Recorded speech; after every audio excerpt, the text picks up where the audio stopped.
Thanks for joining us for today's Fireside Chat. You are what you watch. We're going to talk about personalized content discovery, hyper-targeted advertising, and how that drives engagement and monetization. Really, this is such an important topic as we have so much content and so much to navigate these days in terms of finding what we want to watch and maximizing our viewing time. This topic just means a lot to the industry, and we have some great guests to talk about it today. And also the elements of how we monetize, keep engagement, retention of customers. All of this comes together and highlights the importance of how we're analyzing, presenting, and surfacing content. And with that, I'd like to introduce our two special guests here today, Peter and Tracy. Peter, if you'd like to go first. Yep. Hi, I'm Peter Docherty. I'm the co-founder and CTO for ThinkAnalytics. Tracy Geist. I'm head of marketing for media, entertainment, sports, and games for AWS. Talk a little bit about Think. And yeah, so ThinkAnalytics, we're focused on content discovery and personalization, really driving viewer engagement. Like Chuck's saying, it's so important. So much money gets spent on content, on platforms, and then what you really need to do is get users to your service, encourage them to come back more often, drive the engagement and the viewing that they're doing on that service, and really showing them that they haven't exhausted the catalogue, that there's more great content to watch on your platform, and make it easy for them to do that. Reduce the time to content, and while you're doing that, also drive more ad revenue. So be able to segment those audiences into advertising segments that advertisers want to buy, that they're already buying on digital platforms, and drive the monetization of the content and the platform as part of that whole experience. Great, thank you, Peter. Let's jump into the questions here. One of the biggest challenges today is content discoverability and personalization. Viewers need an easy, straightforward way to discover content and stay engaged. How does AWS and ThinkAnalytics help with this? Peter? Yeah, I think one of the key things is there is such a huge amount of content out there, and leaving it up to the viewer to navigate themselves, to scroll through channels, to swipe through carousels, it's just making it too hard. So you're giving the user a hard problem to deal with, because what they want to do is sit down and be entertained. And so what you need to do is reduce that time to content, be able to present exactly the right content for each individual viewer, make it easy for them to watch on the very first page that they see, and do that in a rapid time to market for the operator. So not a build that takes 6 months, a year, 2 years, as we've seen in some cases, but doing that with AWS, being able to deploy really quickly in the cloud, scale up to the volumes that you need to handle for that particular operator, and obviously deliver that personalization. I don't really need to say anything else, do I? No, I think that Peter's exactly right. So one of the things that we have really enjoyed working with ThinkAnalytics is we have a service called Personalize, and that's a managed service for this kind of content discovery and data aggregation and user discovery, usability kind of platform. And so combine that with the ThinkAnalytics software and products, you're able to give customers an easy way to start services, deliver those services in a really fast time, in a really quick time to market, and then also scaled up and scaled down with usability. So as you have a lot of services that you need to scale up, that you can easily do that. You can spin down services at the times that you don't, and you optimally use your resources in a way that serves those that are delivering the content experiences such that they're paying for the things they need to pay for and able to monetize the services as they go. Great, thank you. Jumping into the next question, which is actually a two-part question. We'll start with part one, and then we'll follow up with part two. The first part of this is speed, innovation, and time to market are a constant stress for service providers. How can the combination of ThinkAnalytics and AWS help?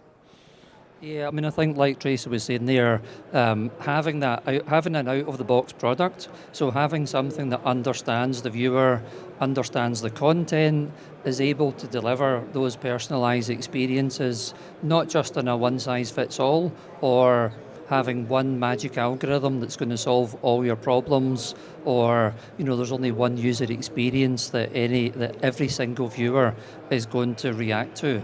So having that variety, having different ways of engaging people, different user experiences, different algorithms and techniques, having that variety along with the management control to actually deploy that, you can't afford to just develop all that from scratch.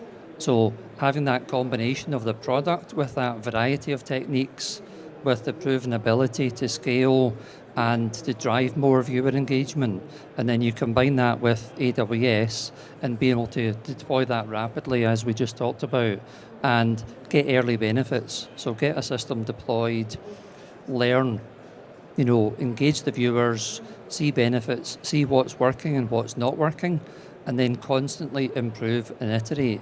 And I think that's why you need to have that variety. You need to have analytics to understand what's working and not working, and you need to have the ability to A/B test. And to have all those capabilities, if that's something that you were to try and build internally, then it's a huge development exercise. So having that combination of the product out of the box and then the capability of deploying rapidly on AWS. I think Peter hit on something that's interesting as well. So AWS, we're a very data-driven culture, both within the company that we run and also the products that we build. And so when you're doing things like discovering content and across a vast number of channels, a vast number of consumers, the more data you have, the better your recommendations are. The more data you have, the better your discoverability is. The ability to manage through that data and get to the pieces that you want in real time, so you're able to deliver a result. If I'm looking for a piece of content, I'm able to deliver a result quickly through scalable cloud infrastructure and through the data. Years and years of collected data, metadata about movies, data about the consumer, data about the environment, data about the neighborhood in which they live, so that if Peter is looking for something and I'm looking for something, we live next door to each other, we will get completely different results, and that's because it's a completely personalized experience. You can't do that if you don't have vast amount of data to mine, and you can't do that if you can't deliver the results really quickly. Because if it's not a good experience, people don't come back to it. Thank you. And part two of this, which is the content and service provider dilemma, of when it comes to many viewers signing up for specific sporting events or watching a tentpole TV series, then leave after the season. What can be done to keep from churning out after the end of the season or after the season of that show is wrapped up? How do we keep viewers engaged? Yeah, and I think that's where when people think about retention and churn, they think about doing that at the point where somebody leaves or they tell you they're cancelling their subscription.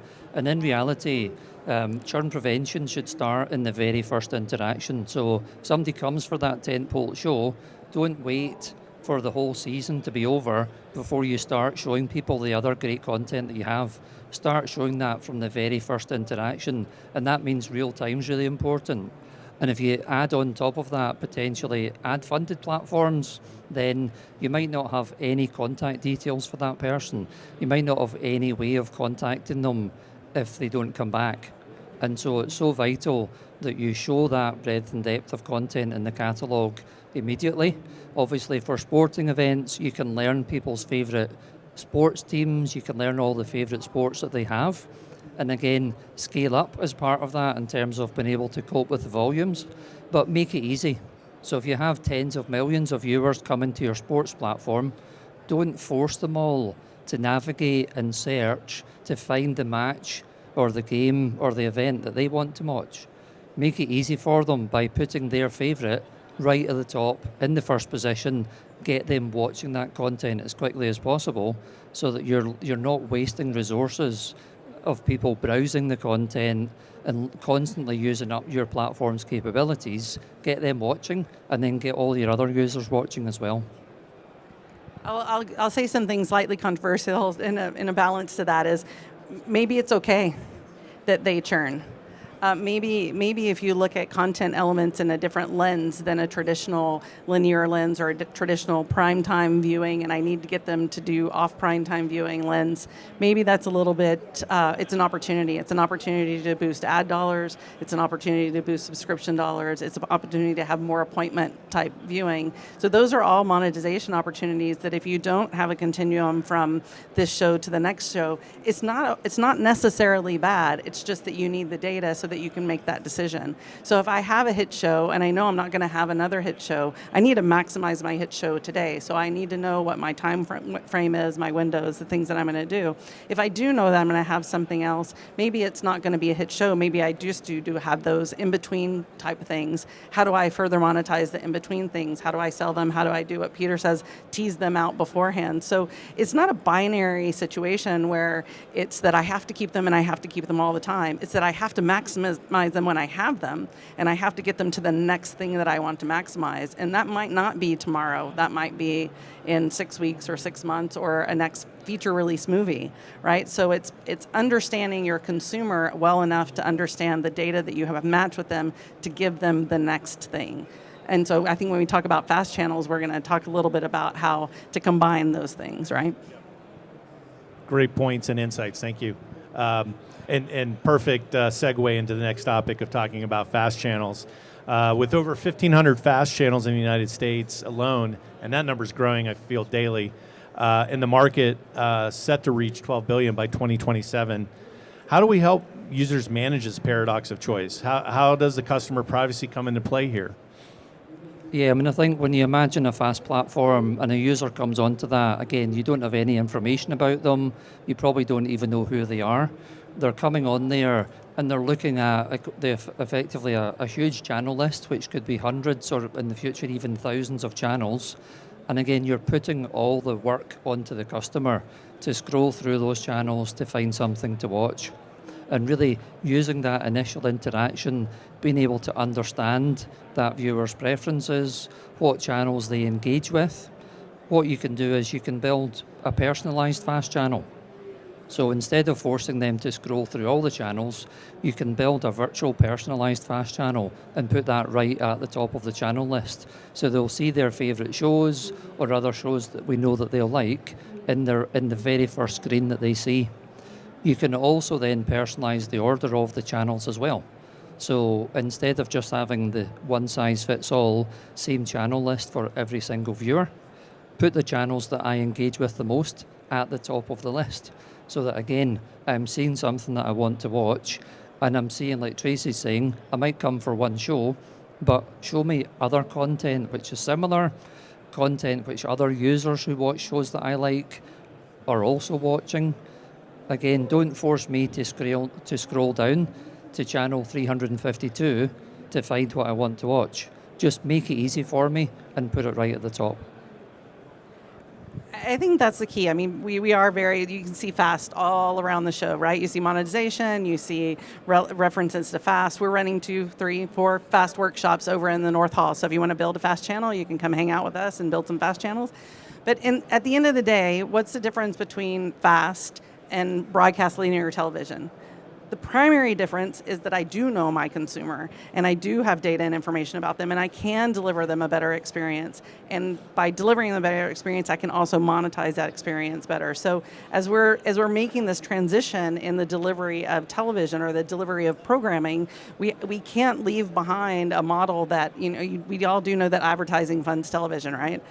That this is the way you get content to your home is by ad dollars. We can't leave it behind. And we have to figure out how to layer it into that personalized world. And this is our opportunity to really effectively layer it into a personalized world, to give people what they want when they want it, to maximize it and leverage the advertising dollars and the monetization models that we can, and to create a better experience than what we had from just being able to, sit down and have appointment viewing on a broadcast channel or shove it to our DVR and watch it later, but have a really on-demand but properly monetized on-demand experience. Yeah, and just one other point on that. This isn't something that's a tomorrow or a next year or 5 years. This is happening today. You can go to the ThinkAnalytics booth, the AWS booth, the Amagi booth, the Exido booth. You can see our fast proposition working live. You can actually see that learning your behavior, learning the kind of content you watch, and dynamically ordering those channels. So this is a capability that's possible right now. Great. And staying on that fast topic for a little bit longer, let's talk more about targeted advertising and the opportunities there. Yeah, I mean, like Tracy said, that this is the business model for the industry. And so it's something, again, that we need to make better. We need to improve. You need to be able to drive more ad revenue. Ad revenues are under pressure right now. And being able to target audiences in the way that advertisers are already doing on digital and on the web. So today people have to, downgrade or dumb down some of the way they're buying advertising when they go to pay TV or OTT or ad-funded platforms and buying age and demo, whereas on other platforms they're buying targeted audience segments. And what we're enabling is the ability to buy those same audiences on TV and OTT platforms. And I think one of the key things is not using any third-party data, not requiring third-party cookies, as they're obviously going away, but being able to do that with the first-party data that operator actually has, and be able to automatically, through AI and machine learning, take that viewing data and automatically generate hundreds of audience segments that these advertisers are already buying. And what we are seeing today in the market is that really, really driving purchases, making advertising much more effective and really monetizing those ad slots and being able to understand the value of your inventory, take advantage of underutilized inventory that's maybe on more long tail content, and actually driving larger audiences. We've done tests with customers tracking click-throughs, tracking real purchases, where we're seeing 10 times and 20 times more purchases per subscriber that's targeted with a campaign using our data versus not using our data. And that's not 10% or 20%, it's 10 times more effective. So it's almost too good to be true, but this is possible today. So we can take that data, we can generate those audience segments and just make it easy for advertisers to buy those. Yeah, I think that's a good call out. I mean, consistently seeing a good 10 to 15% increase in engagement and in monetization is just a testament to the value of doing that personalized experience, right? I don't think people mind ads. So I would like the jingle back personally, because I need an ad to come on, I need to go get a drink, I need to hear a jingle, I need to remember it, all of those things. But people actually don't mind ads, and there's a lot of data around the fact that they just mind irrelevant ads. They mind things that don't pertain to them. And you look at models that are not television models, look at an Instagram model, right? If you have kids, Instagram and TikTok, there's ads in there all the time. And they're very targeted, and they're very engaging, and they measure the engagement time, and that is a result of how many times you see them again and again. It's not that different in television.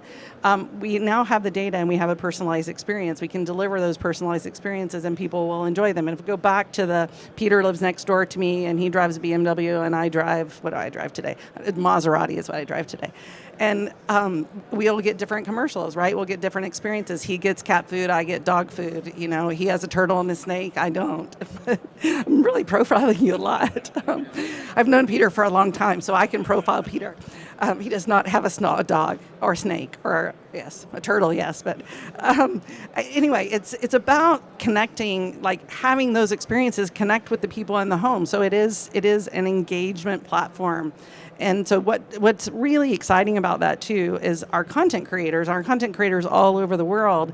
This is a new opportunity for them to create all different types of content, short form, long form, ad form, and it's really personalized, engaging content. And if we can use the data that we have about the experiences and the things we're doing and create those personalized experiences and create models that monetize those personalized experience, that's what all leveraging the platform is all about. Absolutely. And I think we've kind of talking around this subject or this question as we've been talking through personalization. But what type of other business uplifts can video service providers expect when using personalization in their video service? Yeah, I mean, I think as you can see some of the metrics on the screen there, this is where having that data, having the ability to A/B test and measure what's working and what's not working is so important, and having that culture of continuous improvement. And these are just some examples. So I mentioned the 10 and 20 times more purchases based on targeting ad campaigns based on our kind of data, but also personalization of content. Carousels that are driving hundreds of percent more viewing, 450% more viewing than any other carousel on that page with a recommended for you kind of use case. Really understanding the viewer profile and just getting exactly the right content in front of them. So you can see that driving engagement, driving more minutes, getting people to watch shows that they wouldn't have watched on their own. That really shows them that they haven't exhausted the catalogue, that there's more to watch, so they see value for money. They see either value for money in their subscription dollars or value for their time to watch on your ad-funded platform. That then leads through into churn reductions. So the benefits for any of the service providers are huge. I think the idea of deploying an OTT subscription or ad-funded platform or in pay TV without adding personalization is just throwing away a huge number of dollars, a huge volume of subscribers, because they're not seeing the value. And I think that's where personalization is so fundamental. I agree. I think that's the key. There's if we capitalize on the ability to leverage the data and personalize an experience, then everybody wins. So it's a pretty much no-brainer equation, right? Yeah, a win-win. I'm keeping this. That's what you call a win-win. Yeah. We have one more question here. And regarding super aggregation and scale, let's talk about discoverability as well as scaling to millions of users and huge catalogs. How do we navigate all that? This is why you need the cloud. Scalability comes with the cloud. I think that's it. You need to, as we were talking earlier, you need to mine massive amounts of data. You don't want to throw away data, right? You have years and years of data. You have metadata on content, but you have user data and you have community data. You have it not, and to Peter's point, not necessarily using third-party data from a traditional demographic data, but you have all the first-party data and be able to mine that in order to deliver those experiences. It requires compute. It requires scale. It requires fast return of interaction so that you create just experiences that are real-time experiences because they can't be delayed experiences. It doesn't help if I tell you what to watch tomorrow. I need to give you information instantaneously. We're an instant culture, right? We've moved past patience. We have no more, right? Agreed. Yeah, and I think today as ThinkAnalytics, we've got over 470 million subscribers. And our customers, there's 470 million of them. We've got customers with catalogs in excess of 1 million assets. A typical linear schedule with hundreds of channels, there's probably 50,000 programs that you might want to watch. When you take that to a super aggregated world, and you've got customers like Tata Play in India, they've got 25 OTT services, all super aggregated into one platform. So now you've got 1.5 million items that you could watch. So you can't put that onto the viewer. There's no way that they're going to be able to do anything there, but you have to scale. So you can have the best algorithms in the world, but if it doesn't actually work, if it doesn't scale up to tens of millions of viewers, then it's all pointless. So being able to scale up to cope with those peak demands, but also scale back down to save costs, obviously that's there. It's there in incredibly short time periods. And that's where that, like Tracy's saying, with real time, having to present that content instantly, but doing it at massive scale across huge catalogs, that's what we're doing. Excellent. Well, thank you, Peter, Tracy, for all your insights today and discussing this topic. It's very relevant in terms of where the industry's headed, and excited to see where you both take it. Thank you so much. Thank you. Shameless plug. Come to the AWS booth and see that Think have a really nice integrated demo in our booth that's showing fast channels and a fast channel EPG, and it's really it's quite a compelling story. So come take a visit and check it out. It's a very small booth at the beginning of at the start of the West Hall. No, it's very big, but right at the entrance of the West Hall. We have fun stuff over there. We made a movie. We have a car. You can sit in it. We can put you on film. So come on over. But you're welcome. Excellent.